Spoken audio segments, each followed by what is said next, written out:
Good morning. Morning Musings by Melinda. Thursday's musing, our last musing of the week in a series about understanding who we are in our spiritual thought process and what makes us tick.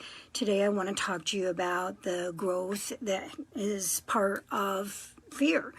And you know, FDR says there's nothing to fear but fear itself. And people in my business say there's only two emotions on the planet.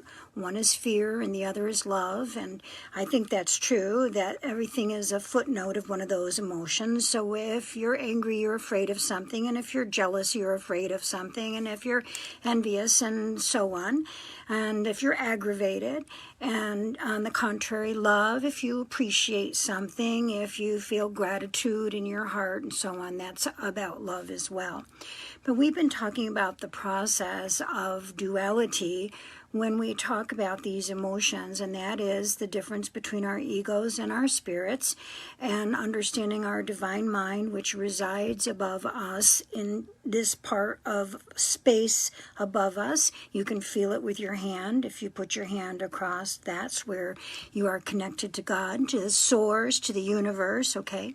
And we're talking about the ego, which is what is fear-based.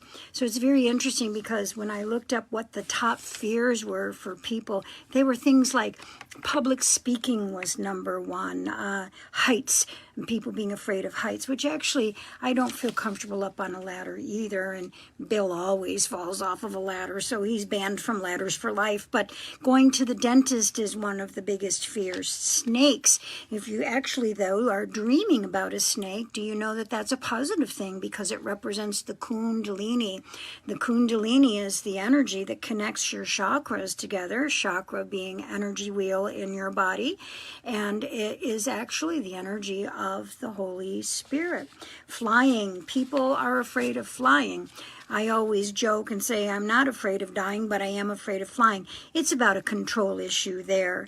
Spiders and insects, enclosed spaces, a lot of people are afraid to be a closed space, and then rodents like mice or rats. And actually, number 9 is dogs. A lot of people are afraid of man's best friend, especially if it's a big dog. And, you know, for sure you can never know what's going on with a dog. Sometimes they are afraid, and when they're afraid, they bite.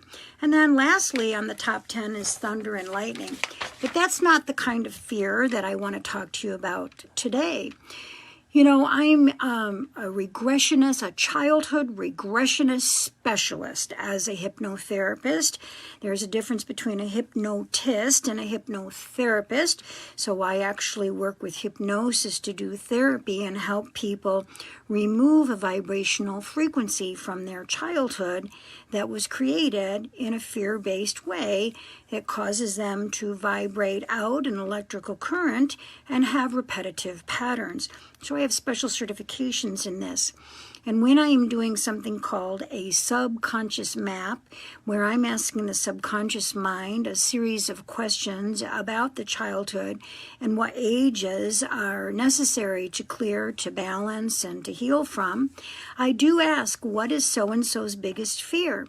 And the 3 most significant answers that I always get are fear of not being good enough, fear of not having love, and fear of being alone.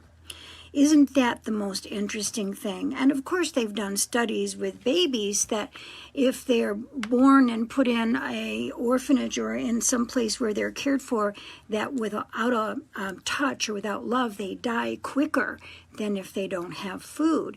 So it's really a fear that is in continuity in our humanness, is the fear of being alone, the fear of not being good enough, not being lovable. So what do we do with those kinds of fears? Well, honestly, to me, fear is like fire or electricity. You know, I wonder how many times early man got burned by the fire before he understood that if he stayed a little bit away from it, it would warm him. And electricity the same. You don't want to stick something in a light socket, even though it turns on lights for you.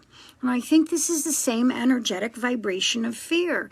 You have to be aware that it can harm you or kill your spirit in some form or fashion, but you have to get close enough to it to embrace it, to allow it to warm you or to heal you or to light you up.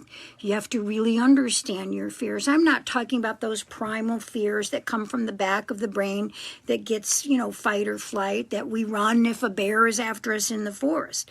I'm talking about those kinds of fears that are based in emotion.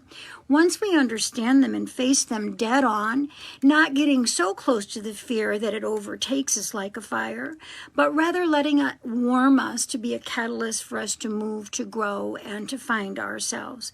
So that's why there's so importance being placed on those two emotions on the earth plane, love versus fear, because they're both catalysts for attraction and growth and movement and understanding. So besides those 10 that I listed that are kind of everyday third dimensional fears, what is your vibration doing? What are you afraid of that you let dictate your life?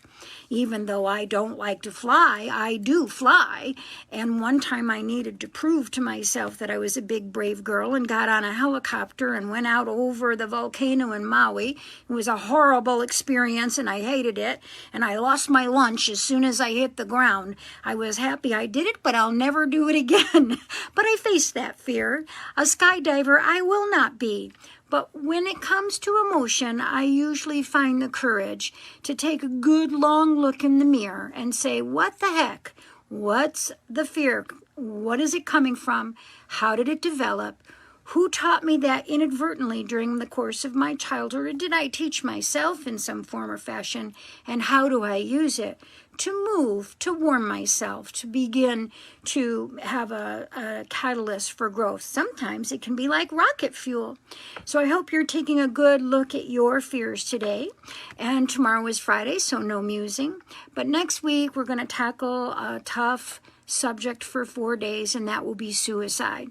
We're going to talk about suicide, the grief of suicide. We're going to talk about depression regarding depression and how it affects and families and so on. And I do hope you'll watch. Maybe some of you have already been touched by losing somebody that way, but at least you will know someone that's been touched that way and you can share. You have a great weekend, and I'll see you next week.